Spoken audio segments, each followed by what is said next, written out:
Hey, Jeremiah here. I'm at flowtoys and I wanted to share a few things with you about the kinetic features that we have adapted to the various props.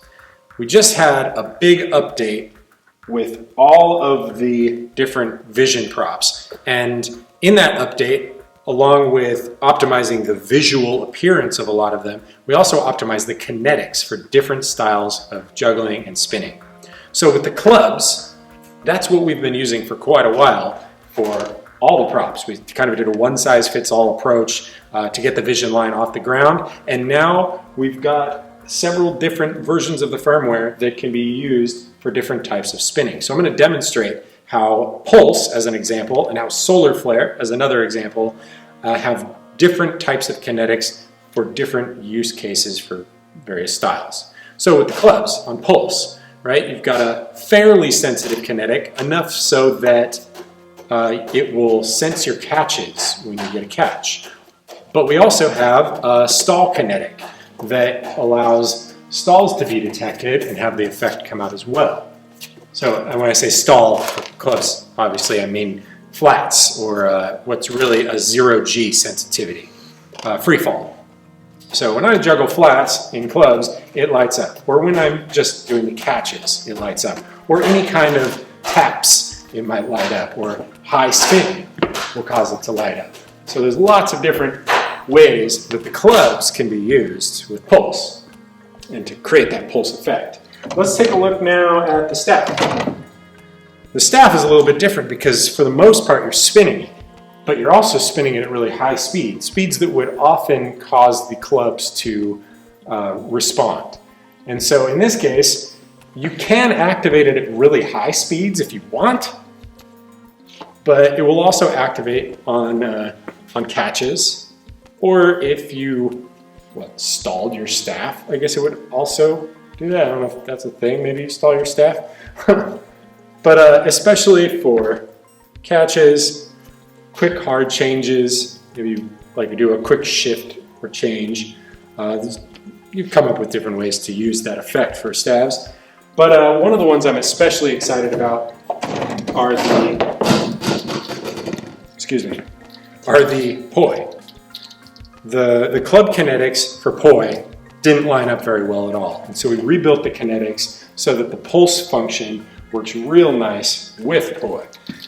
So you've got high force and stalls. So something like a spiral wrap will cause it to activate. Love it, so cool. Or stalling it will cause it to activate. Anything where it's sensing zeroG. Oops, club juggler. Here we go. And so those are just a couple examples of how the kinetics have been adapted for the different styles of props. I bet I can hit it on an orbital. Let's see here. Oh yeah. Then you can let it fade out and bring it back in again. Cool. Let's take a look at how solar flare behaves, because it's quite a bit different. That's page 2, mode 9. All right, solar flare. Solar flare with poi activates pretty easily because you want that flare effect. You want the POV effect. But when I stall it, that effect will start to fade out. And one of the cool things, it doesn't do much at high force, but one of the cool things that we built in as a secret little Easter egg, if you will, is if you enter adjust on solar flare, you just activated a new kinetic. You can only do this while the mode is in adjust and cycling hue. While I'm spinning it normally at relatively normal speeds, it stays on like you'd expect and you get the effect and everything. But when you start entering higher speeds, the color disappears and you end up with just the flowers. And so that can happen as well, like on the spiral wraps, bumps and stalls will also cause that to happen briefly. And so that's a really fun little effect to play with that's buried in there in solar flare. Like I said, just enter adjust and you'll activate that. But when you select a color, that feature will be deactivated. Changing over to a different prop, solar flare on the stabs. This is a great place to experiment with changing the speed at which you're spinning. So if you're spinning at a higher speed, then the effect activates pretty easily. Even spinning at a lower speed, the effect has enough of a decay time that it will remain active so that you continuously get that point of view effect. But if you slow down enough, a dramatic shift in the pattern will disappear and then reappear as you start spinning faster. So that can create a nice dramatic shift in the way that you might be using your prop, or using isolations and stalling points, for example.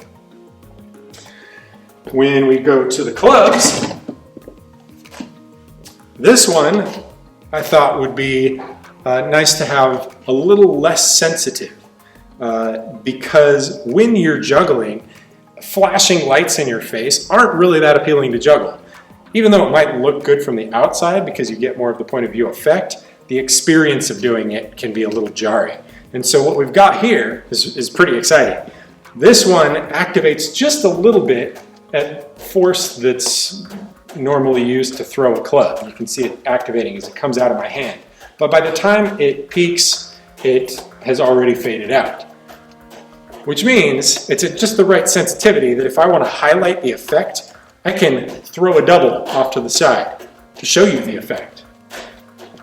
And that's going to activate. Or start doing some shower with higher spins to activate the effect, to really demonstrate the kinetics. So basically what it allows you to do is create a little mini show inside of a single mode, where when I pull it out, I've got a certain effect.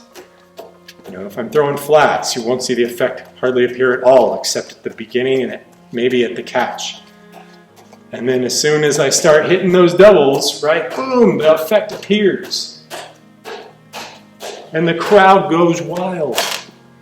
So that's just a little demo of different ways that you can experiment with the kinetics across the props and how they've been adapted to the different styles of object manipulation.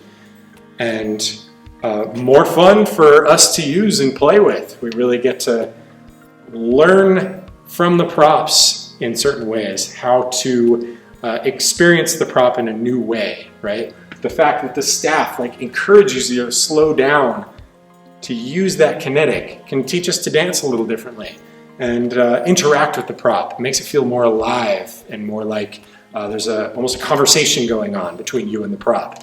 When it responds to you and you respond to it, it just makes even more magic happen.